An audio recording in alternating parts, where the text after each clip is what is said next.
so that they can, survive the financial crisis that they are facing, especially Kerala. Thank you. And, Thank you. I thank you, sir, for the time allotted. Srimati Anupriya Patil, Honorable Minister, to intervene in the debate.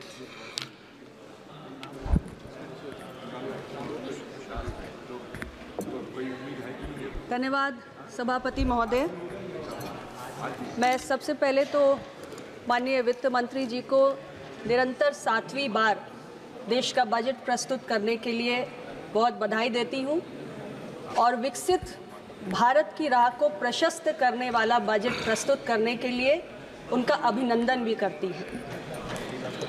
देश ने तीसरी बार लगातार 62 वर्षों के बाद हमारी सरकार को चुना है और इसलिए आम जनमानस की उम्मीदें भी 3 गुना हैं।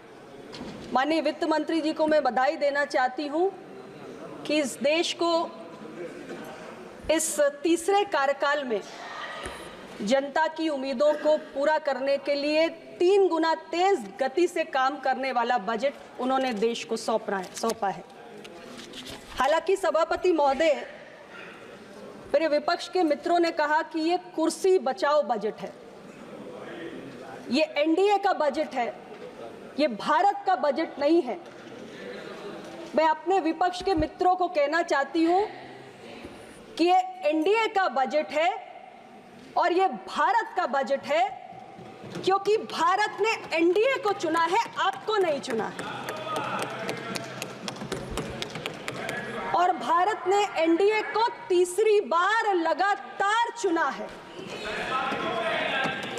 और इसलिए चुना है because NDA is of the people, by the people and for the people of Bharat.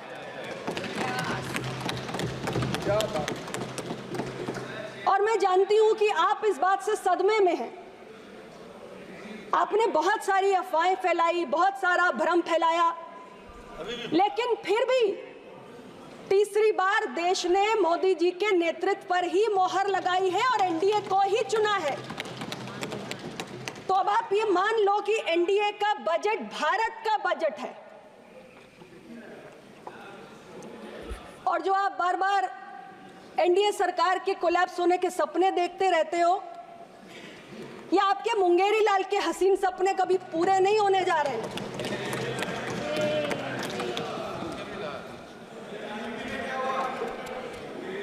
हमारी सरकार पूरे 5 साल चलेगी और 3 गुना तेज गति से अपने तीसरे कार्यकाल में अपने सारे कमिटमेंट पूरा करेगी जो वादे हमने देश से किए हैं।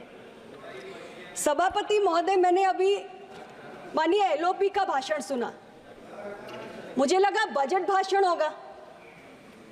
बजट भाषण में बजट के अलावा सब कुछ था, केवल बजट नहीं था।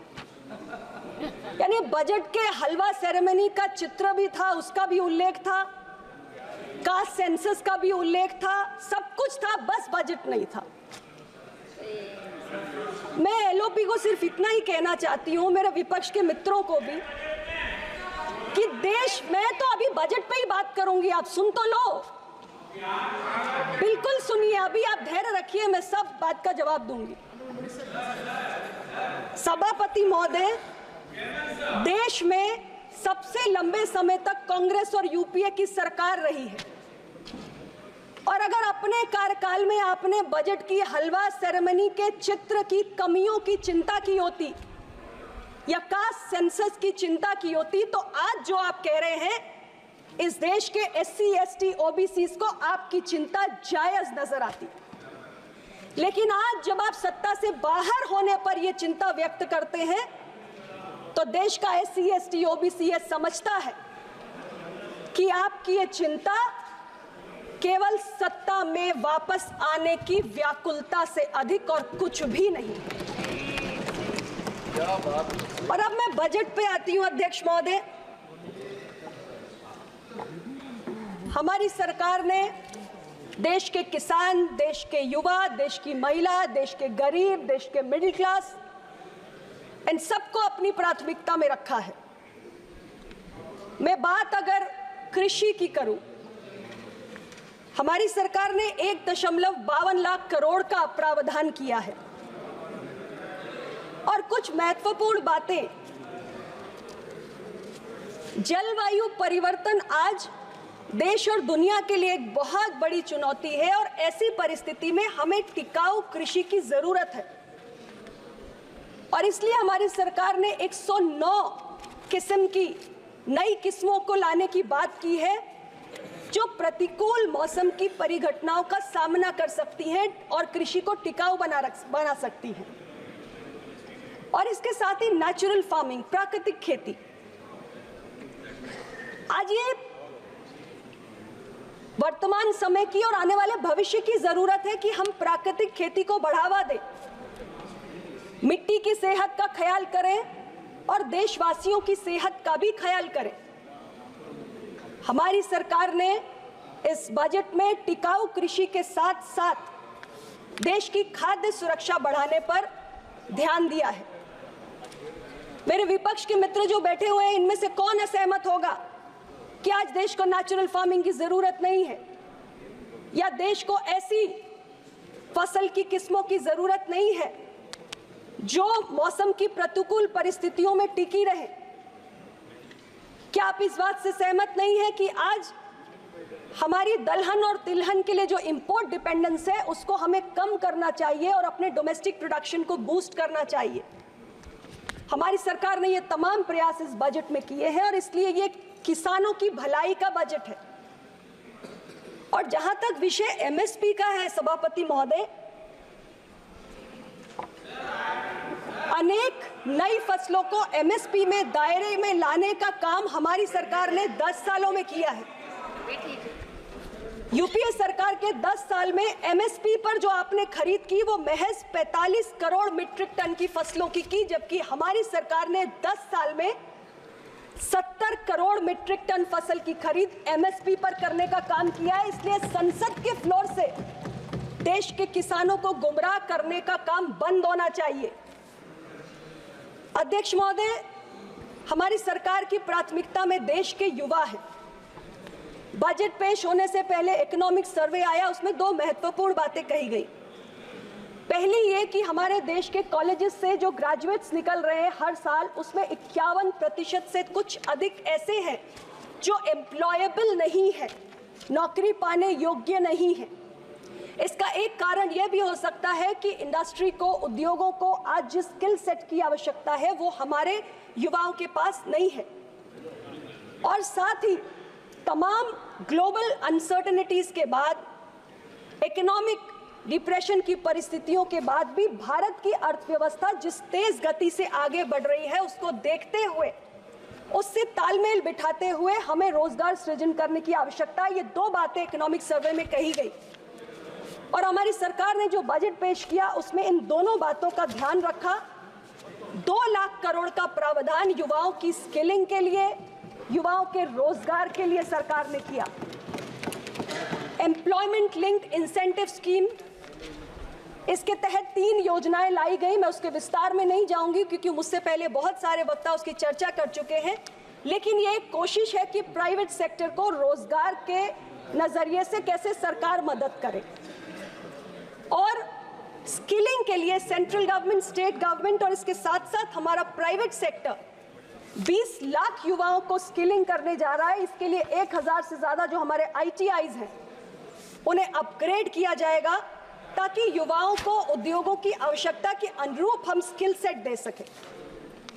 सभापति जी, आज इंडस्ट्री के पास स्किल्ड लेबर की शॉर्टेज है और ITIs के माध्यम से जिन ट्रेड्स में हम स्किलिंग करते हैं, जैसे फिटर है, प्लम्बर है, कारपेंटर है, इलेक्ट्रिशियंस है, इसकी भी आवश्यकता बहुत सारे सेक्टर्स में, बहुत सारी इंडस्ट्रीज को पड़ती है। स्किलिंग के साथ साथ हमारी सरकार ने एक महत्वपूर्ण इंटर्नशिप की योजना का ऐलान किया जिसमें देश की टॉप 500 कंपनी में 1 करोड़ से ज्यादा युवाओं को हम इंटर्नशिप की सुविधा देंगे। ऐसे इसलिए क्योंकि ऐसे बहुत सारे उदाहरण हैं सभापति महोदय कि बहुत सारे सक्सेसफुल बिजनेस लीडर्स अपनी कंपनीज में इंटर्न्स के रूप में शुरुआत करके आगे बढ़े हैं, क्योंकि उन्हें जो जरूरी एक्सपोजर या एक्सपीरियंस है वो अपनी कंपनीज में काम करते हुए मिला है।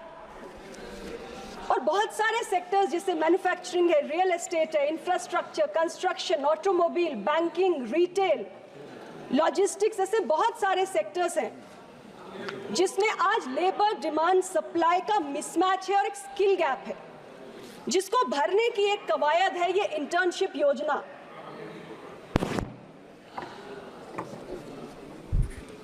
और इसलिए हमारे विपक्ष के मित्रों को भी इसमें कोई आपत्ति नहीं होनी चाहिए कि टॉप 500 कंपनीज में इंटर्नशिप के अवसर देश के युवाओं को मिले। और अब मैं जिक्र करना चाहूंगी पूर्वोदय योजना का। सभापति महोदय, देश का संतुलित विकास एक गंभीर चिंता का विषय आज से नहीं लंबे समय से है। हमारी सरकार ने देश के समग्र, संतुलित, सर्वस्पर्शी विकास पर सदैव बल दिया है। पूर्वोदय योजना के तहत जो हमारे देश के पूर्वी हिस्से में 5 राज्य हैं, बिहार, झारखंड, वेस्ट बंगाल, उड़ीसा, आंध्र, पिछड़े राज्य हैं, विकास की मुख्य धारा से वंचित हैं, और हमारी सरकार ने इन राज्यों की इस योजना के माध्यम से चिंता की है जो पूर्ववर्ती सरकारों ने नहीं की। ये दुर्भाग्यपूर्ण है। हाँ, ये जरूर है कि इसमें हमारी सरकार ने 5 राज्यों की चिंता की, लेकिन 2 राज्यों को लेकर, बिहार और आंध्र प्रदेश, इसको लेकर हमारे विपक्ष के साथी थोड़ा उत्तेजित भी हुए। उन्होंने कहा कि इनकी थाली में तो बहुत कुछ आ गया, बाकी को तो कुछ मिला नहीं, जबकि इस योजना में 5 राज्य लाभान्वित किए जा रहे हैं। अध्यक्ष महोदय, क्या आंध्र प्रदेश और बिहार देश का हिस्सा नहीं है? ये सवाल मैं विपक्ष के साथियों से पूछना चाहूंगी। और मैं ये भी कहना चाहती हूं कि आंध्र प्रदेश का विभाजन तो यूपीए की सरकार के दौरान हुआ, और एपी रीऑर्गेनाइजेशन एक्ट में जिस राज्य को जो मदद मिलनी चाहिए वो आपको देना चाहिए था। आपने अपने कर्तव्य का पालन नहीं किया, हम कर रहे हैं। आंध्र प्रदेश ज्यादा विकसित हिस्सा था, वो तेलंगाना के साथ चला गया। आंध्र प्रदेश को अपनी नई राजधानी सेटअप करने के लिए केंद्र की मदद की जरूरत है, केंद्र कर रहा है। जो काम आप अधूरा छोड़ के गए थे वो हमने कर दिया। और बिहार झारखंड से अलग होने के बाद तमाम रिपोर्ट्स बताती हैं कितना पिछड़ गया है। वित्तीय परिस्थितियां बेहतर नहीं है, उसे सुधारने के लिए हम अपने राज्य की मदद कर रहे हैं। आपकी नजरों में बिहार और आंध्र प्रदेश अलग हो सकता है, हमारे लिए नहीं है। और आप तो भारत जोड़ो की बात करते हैं और देश को टुकड़ों टुकड़ों में देखते हैं। हम देश को टुकड़ों टुकड़ों में नहीं देखते। हम हमारे पूर्वी क्षेत्र के 5 राज्यों को इस योजना के तहत लाभान्वित करने जा रहे हैं। अब मैं प्रधानमंत्री जनजातीय उन्नत ग्राम योजना का उल्लेख करना चाहती हूं। अध्यक्ष महोदय, ये ऐसी योजना है जिसके तहत देश के 63,000 गांव में 5 करोड़ जनजातीय समुदाय लाभान्वित होना जा रहा है। और जनजातीय समाज की आबादी हमारे पश्चिम बंगाल में, ओडिशा में, झारखंड में, इन सभी राज्यों में है। तो क्या इस योजना का लाभ इन राज्यों के जनजातीय आबादी को नहीं मिलना चाहिए? ये मैं विपक्ष के मित्रों से पूछना चाहती हूं। हमारे सरकार का बजट पूरे देश के हित में है, चाहे युवा हो, जनजाति हो, किसान हो, महिला हो या गरीब हो। महिलाओं के लिए 3 लाख करोड़ का प्रावधान किया गया है, क्योंकि देश की इकोनॉमी आज 5वें नंबर पे है और हम इसे 3रे नंबर की इकोनॉमी बनाने के लिए संकल्पित हैं। और ये तब तक नहीं हो सकता जब तक हमारे देश के श्रम बल में, हमारे देश की वर्कफोर्स में देश की आधी आबादी की प्रतिभागिता ना हो। 3 लाख करोड़ का हमने प्रावधान महिलाओं की भागीदारी बढ़ाने के लिए किया है। महिलाओं के लिए working women hostel, crash, property खरीद के नाम पे स्टैंप शुल्क को कम करना, ऐसे तमाम प्रयास किए गए हैं। और हमारे 10 वर्षों के कार्यकाल में भी वुमेन लेड डेवलपमेंट, इस थीम पर हमारी सरकार ने काम किया है। और तमाम ऐसी हमारी योजनाएं हैं जो महिलाओं को केंद्रित करके ही बनाई गई, चाहे शौचालय का निर्माण हो, चाहे उज्ज्वला गैस का कनेक्शन हो, चाहे जल जीवन मिशन हो, ऐसी बहुत सारी योजनाओं ने महिलाओं के जीवन में क्रांतिकारी बदलाव किया है और हमारे सारे प्रयास उसी के कंटिन्यूएशन में हैं। हमारी सरकार ने इस बजट के माध्यम से तय किया है कि 25,000 ऐसी नई ग्रामीण बसावटें हैं जिनको प्रधानमंत्री ग्रामीण सड़क योजना के तहत संपर्क मार्ग से जोड़ने का काम हम करेंगे। गरीबों को उनका आशियाना मिले, इसकी चिंता लगातार तीसरे कार्यकाल में भी बनी हुई है। 3 करोड़ नए आवास, 1 करोड़ शहरी क्षेत्र में और 2 करोड़ ग्रामीण क्षेत्र में हमारी सरकार ने बनाने का संकल्प लिया है। अध्यक्ष महोदय, यहां तक कि जो कामगार हैं उनके लिए भी PPP मोड पर हम किराए के घर का प्रावधान कर रहे हैं। यानी गरीब की चिंता भी इस बजट में स्पष्ट रूप से माननीय वित्त मंत्री जी ने की है। और इसके साथ 25 करोड़ गरीबों को हम अगर गरीबी रेखा से बाहर निकल के लाए हैं तो इसीलिए संभव हुआ है क्योंकि हमने गरीबी मिटाने के प्रयास पूरी ईमानदारी से किए हैं। जो आप नहीं कर पाए, आप गरीबी हटाओ का नारा देते रहे, लेकिन आपके आंकड़ों में गरीब कभी भी गरीबी से बाहर नहीं निकल पाए। लेकिन महज 10 वर्षों में हमने 25 करोड़ गरीबों को गरीबी रेखा के बाहर निकाला, मल्टी डायमेंशनल पॉवर्टी से बाहर निकाल के दिखा दिया और 5 साल बाद और बड़े हुए आंकड़े लेकर इसी पार्लियामेंट में आपके सामने आएंगे। अध्यक्ष महोदय, प्लीज कंक्लूड। एक और बात, 2030 तक 60 करोड़ के लगभग, आंकड़ा ऊपर नीचे भी हो सकता है, देशवासी जिस तरीके से ग्रामीण क्षेत्रों से हमारे शहरों में जा रहे हैं, बस रहे हैं, ये बसेंगे बड़ी संख्या में और जीडीपी में आज इनका कंट्रीब्यूशन 66% है। विकसित भारत बनाना है तो हमारे शहरी आबादी का और भी ज्यादा कंट्रीब्यूशन जीडीपी में बढ़ेगा, 80% से भी अधिक हो सकता है। इसलिए जरूरी है कि हम अपने शहरों का उचित विकास करें, उनको ग्रोथ हब्स बनाएं और इसके लिए भी 30 लाख से अधिक आबादी के 100 ऐसे शहरों को वित्त मंत्री जी ने जो तमाम आधुनिक सुविधाएं हैं, चाहे जल आपूर्ति की हो, सीवेज ट्रीटमेंट को हो, सॉलिड वेस्ट मैनेजमेंट की हो, इसको बढ़ावा देने की बात माननीय वित्त मंत्री जी ने की है। इसके साथ ही जो हमारा लास्ट बात है मेरी, जो हेल्थ सेक्टर का बजट है, पिछली बार से 12.9% बढ़कर अब 90,958 करोड़ हो चुका है। 7,000 करोड़ की इसमें वृद्धि हुई है। कैंसर के मरीजों के लिए, क्योंकि इसकी संख्या हर वर्ष लगभग 2.5% बढ़ रही है, पिछले वर्ष भी हमने 15 लाख के करीब कैंसर केसेस देखे और oral cancer, lung cancer, breast cancer, ovarian cancer, ये काफ़ी तेज़ी से देश में बढ़ा है।